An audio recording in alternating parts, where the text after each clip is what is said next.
Hi, everyone. I'm Amy Zellmer for Faces of TBI, and welcome to the Brain Health Online Summit training series.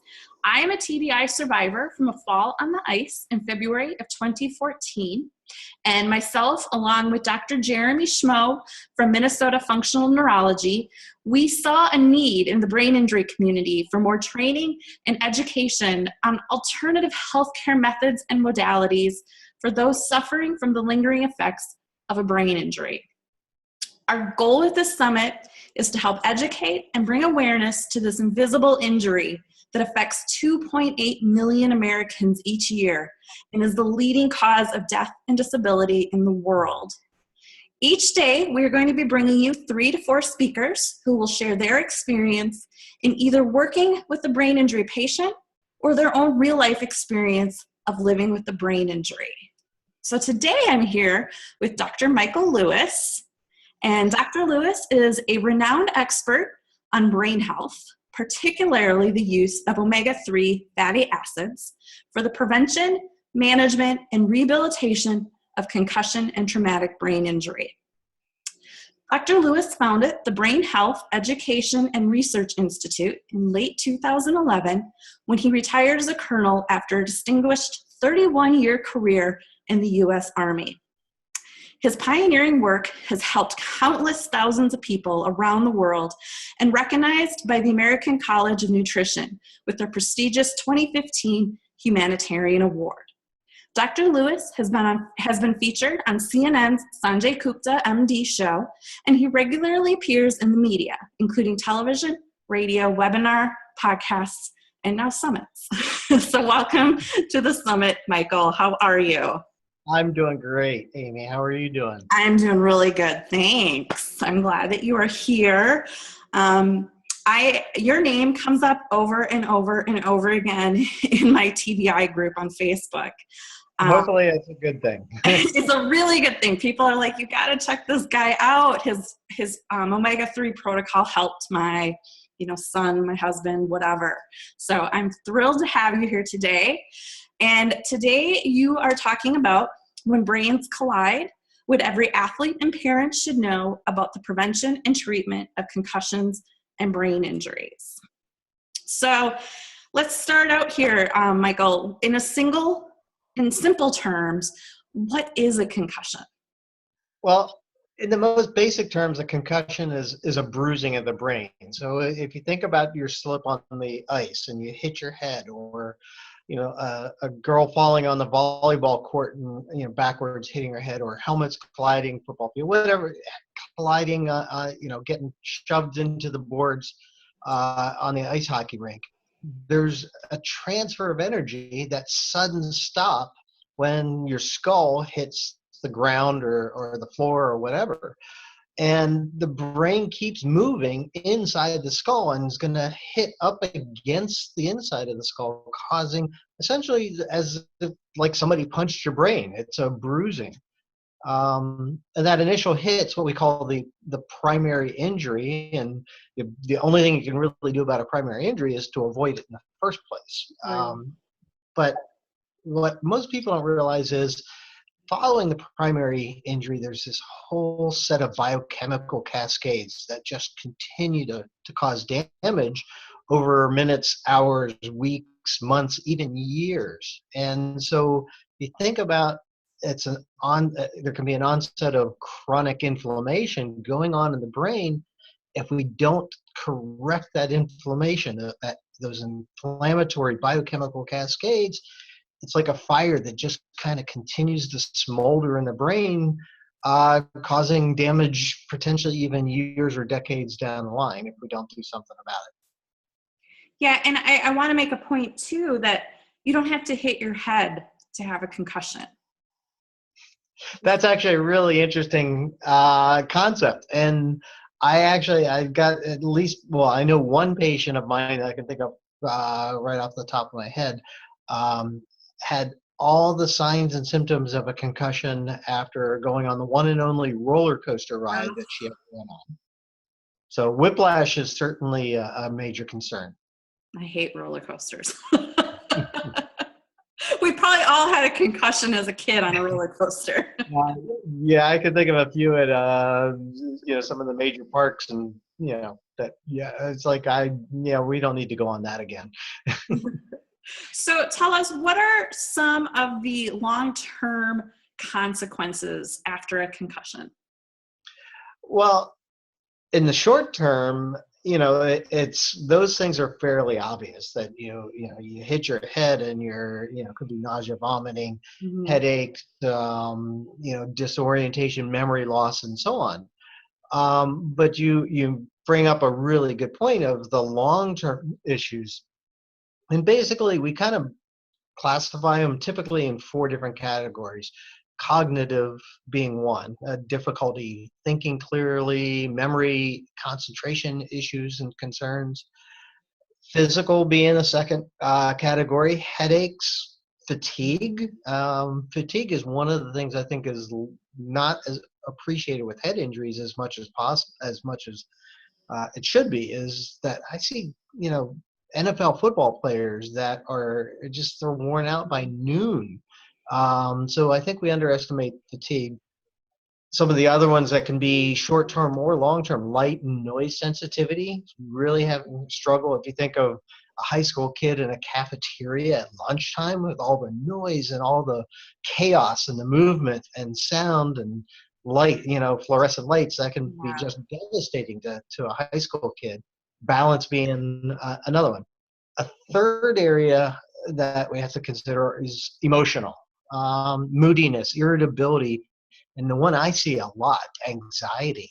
Oh, People just really, whether it's am I ever going to get better, or whether it's just the anxiety that is unmasked from the head injury. And the fourth area that is of concern is sleep. And sleep really is how your body replenishes itself and rejuvenates itself. And so sleep patterns can be disrupted with yeah. concussions and head injuries and cause a lot of problems and lead into some of the other ones like the fatigue. Yeah, and I can relate to every one of those you just mentioned. But Well, I would say also, there's the really longer term, you've got to start to be concerned about things like depression. Mhm. I think that suicide, especially like in the military veteran population, I think our traumatic brain injury has a role in that. Absolutely. The increase in suicide. And of course, the one everybody hears about, when we talk about football in the NFL is chronic traumatic encephalopathy.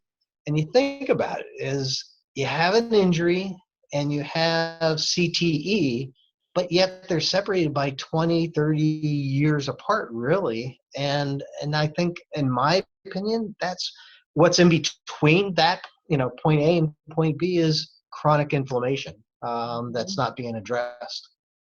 Yeah. And and like it's a cycle.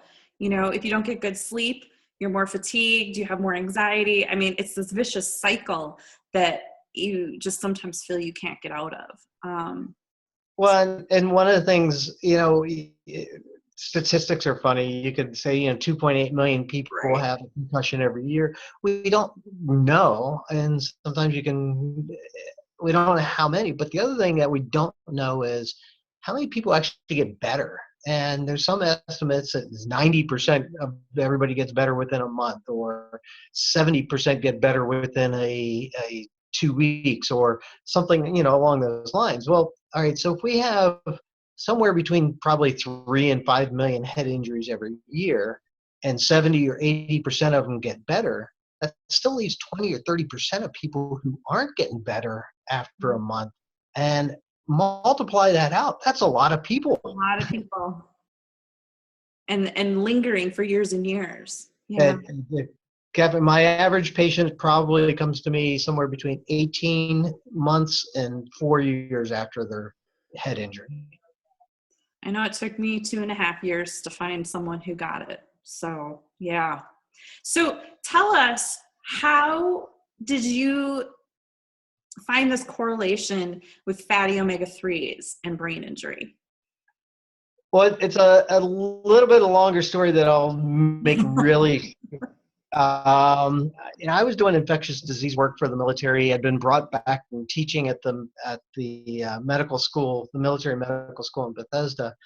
And now all of a sudden, you're in the wars going on in Iraq and Afghanistan, and you're around wounded warriors all the time. And then the Sago mine coal mining accident happened in January 2006 in West Virginia, and there was the one guy that survived. And I started later that year, I started hearing stories about how they used high doses of omega-3s to help that one survivor recover his brain function in the face of severe carbon monoxide poisoning and methane gas poisoning and a heart attack. I mean, all these things that had happened.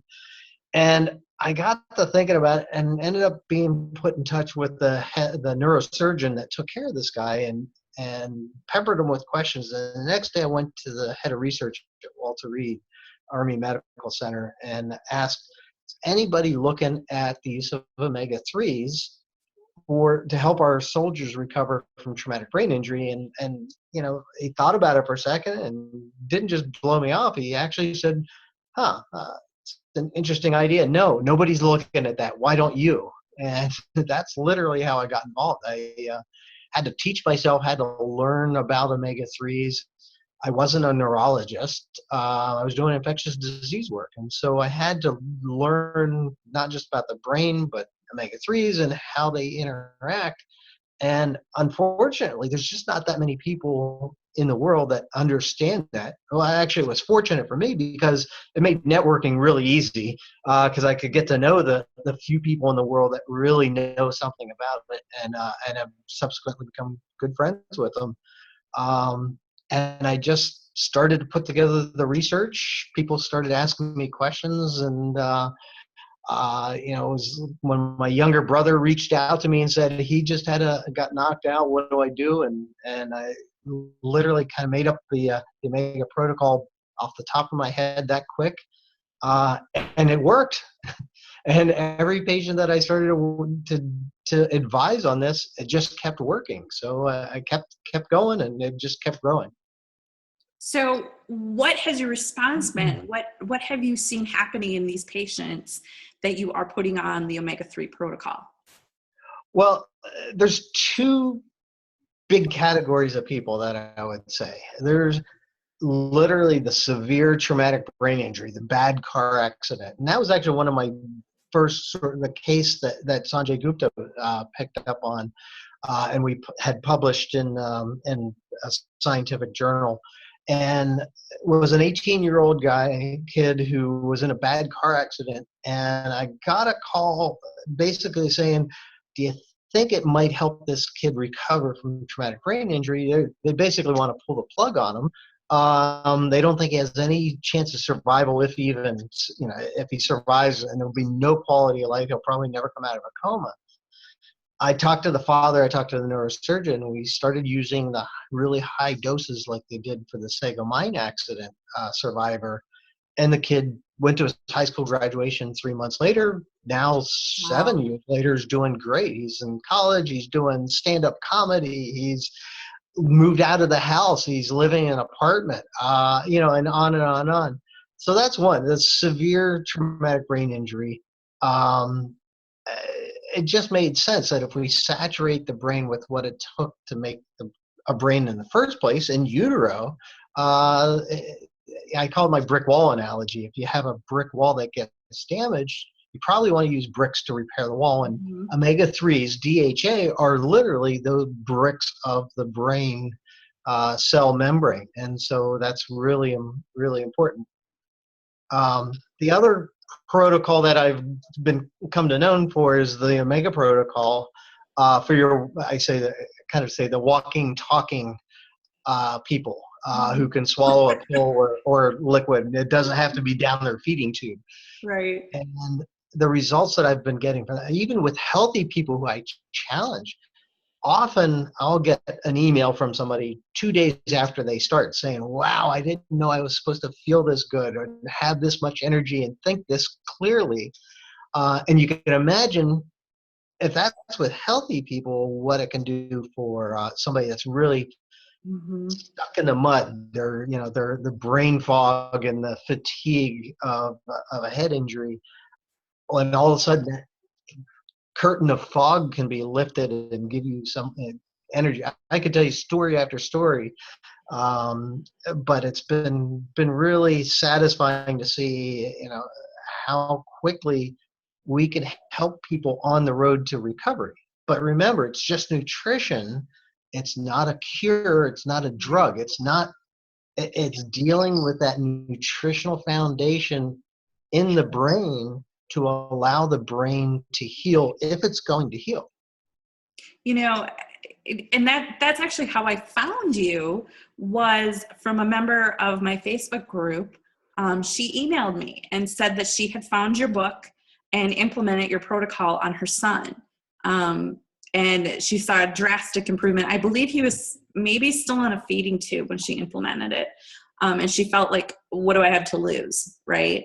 And she saw drastic improvement with her son. And so that's how I first found you. And I can't tell you how many people since then have reached out to me telling me I should interview you. And I'm like, I have. So I send them the link. But, you're doing great work. So I'm so glad that you're here sharing this. Well, we were talking before we started recording this, and I retired from the military a few years ago, and I've just been sort of doing this on my own. I'm my own marketing person, and that's probably not a good thing. We're all the hats. And we're all the hats. So unfortunately, but one of those things that I did was write the book When Brains Collide, and actually you could, if you want to remember one thing, you can go to whenbrainscollide.com and you can track down how to order the book through Amazon there. And that was really cathartic, actually. It's all these people that I've worked with, and I was able to take all this out of my head and put it into a book that I can hand to people, where people can go onto Amazon and purchase.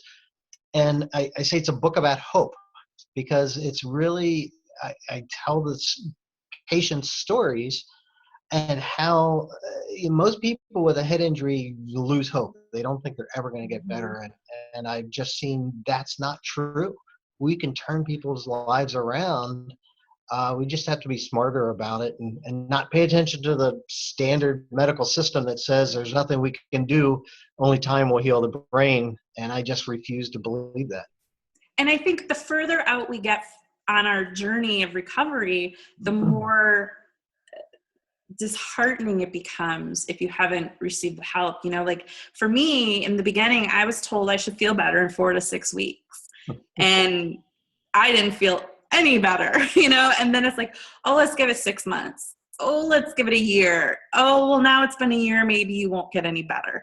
It's like, it's so frustrating, and you do start to lose hope. And so that is why I'm so passionate about sharing knowledge of you and everyone else on the summit, so that people can see there are alternatives out there. Well, I know you've probably interviewed Joel and Bart Goldstein.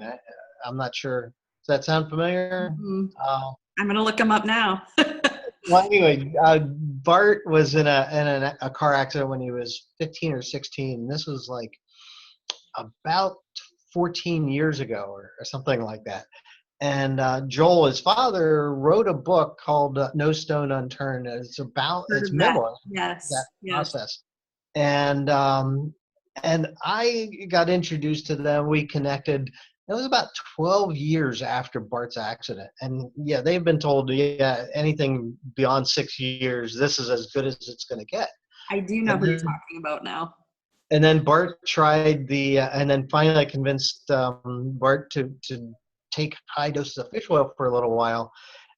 And he just shocked his parents, because they came to visit him one weekend, and they went out to a Korean restaurant, and he picked up chopsticks and started eating individual grains of rice with its chopsticks. And then when he got back to his apartment, he pulls out a guitar and starts playing the guitar.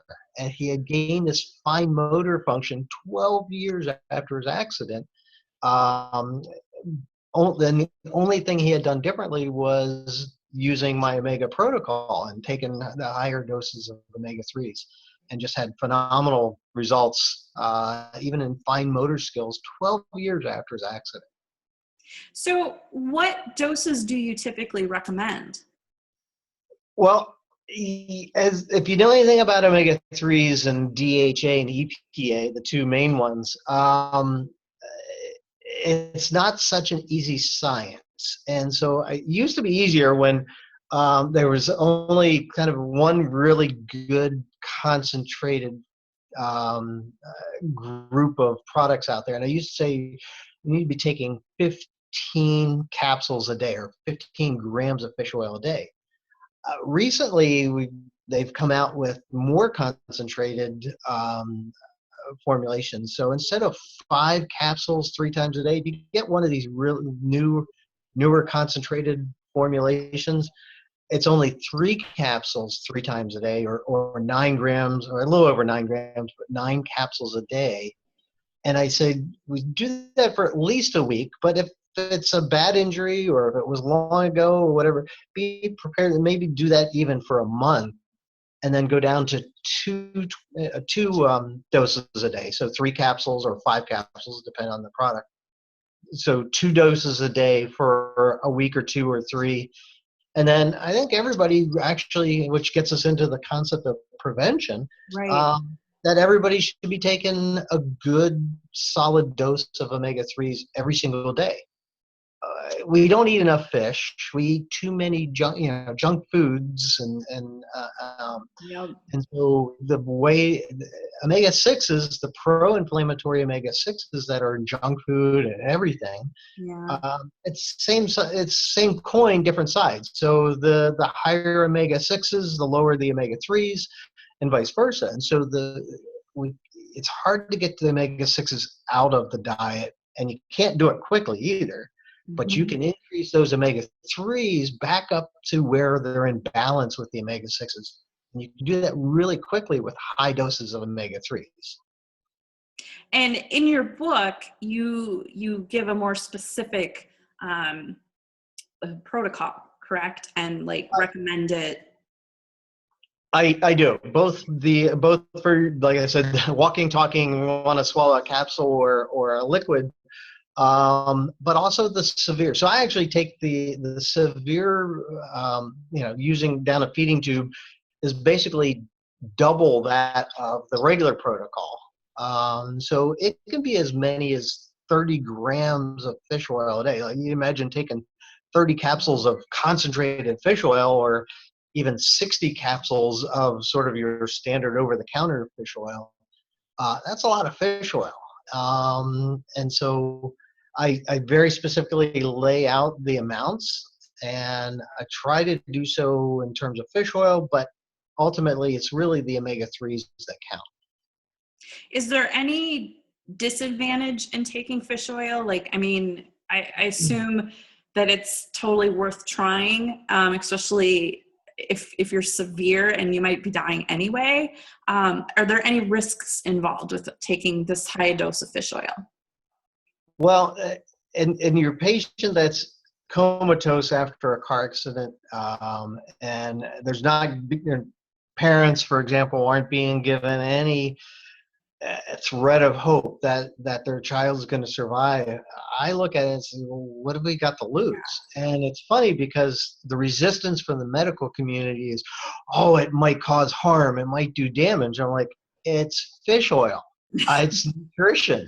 I mean, what are you talking about? And they're like, well, there's this risk of bleeding if you use too high doses. I'm like, what are you doing for this kid? And they're like, nothing. We don't think the kid's going to survive. I'm like, then what have you got to lose?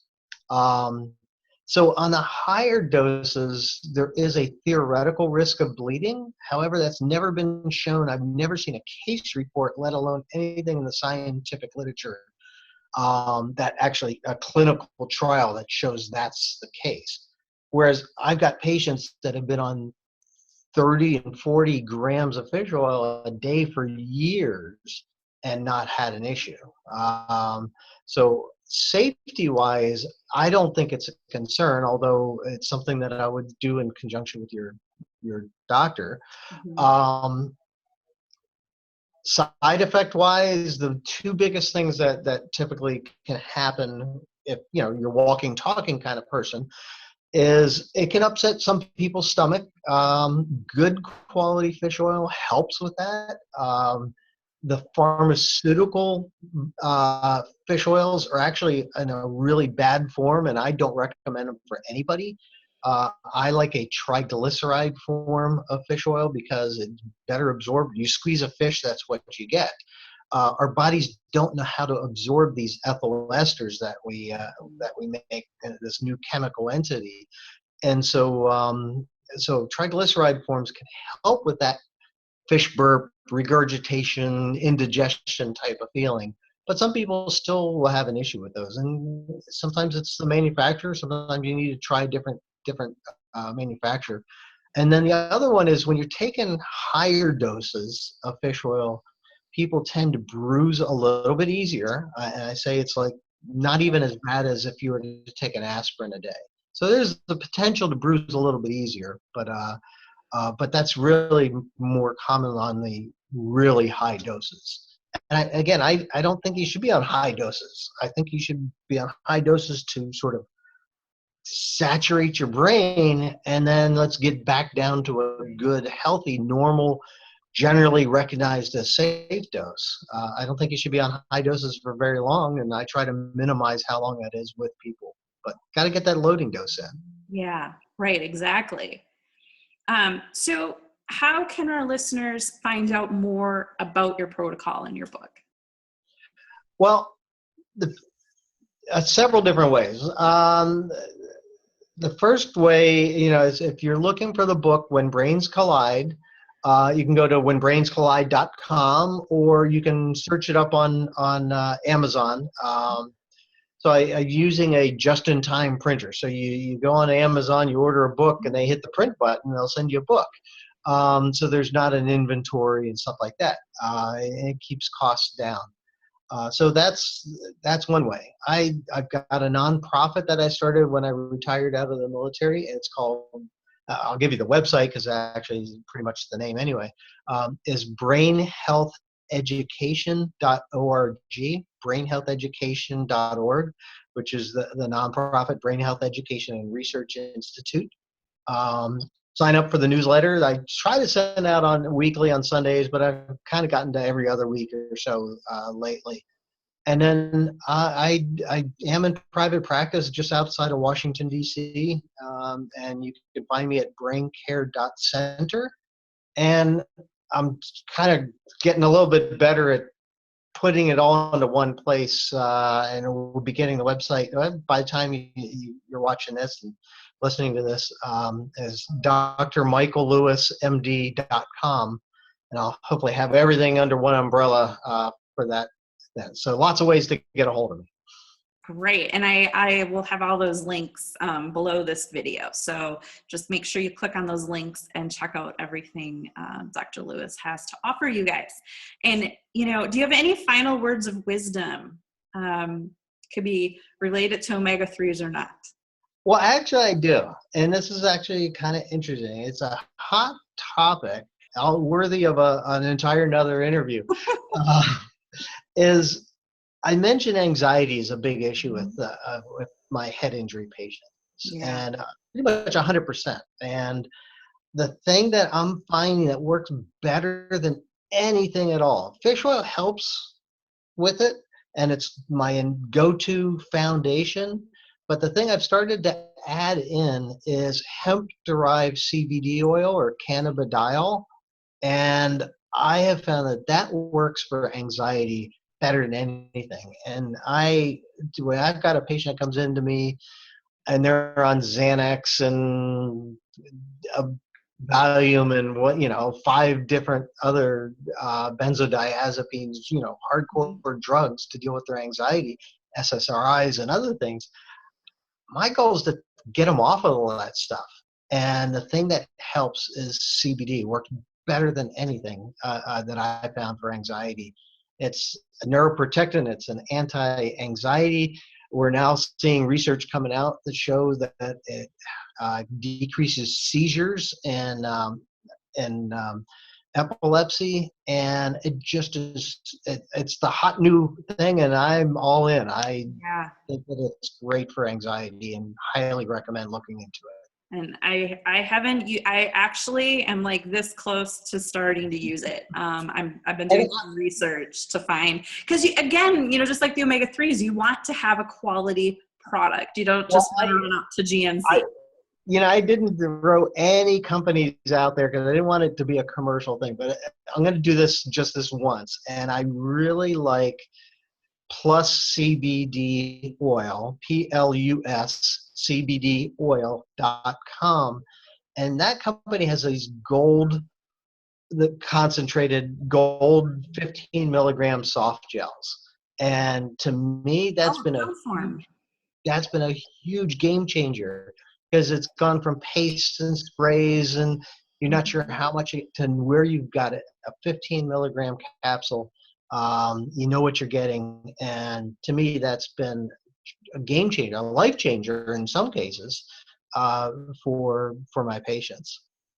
Awesome. I'm going to go check it out, because that is one thing that's been on my list to try next. Because, I will. Let me just throw in. I will say I'm on their board of advisors. So, and I'm not, but they're not paying me to say that. But just sort of full disclosure, I'm on their board of advisors. So, but to me, the reason why I am is because there's not a better product out there. Great information. Thank you so much for being here. I can't thank you enough for being part of the summit and just continuing to share your knowledge. I just feel this omega-3 protocol is just a game changer for people that get on it. And you add in the CBD on top of it, yeah. and it really can literally change people's lives as you know, in a situation where they're being told there's nothing we can do and only time is going to help. And like you, I just refuse to believe that. And I'm glad that there are people like you out there choosing not to believe it. Good. So thank you, Dr. Lewis. Thank you for being a part of the summit. Thank you, everyone, for watching. You can find all of Dr. Lewis's information underneath this video on the brainhealthonlinesummit.com. And as always, just remember, you are not alone in brain injury. Thank you for being here.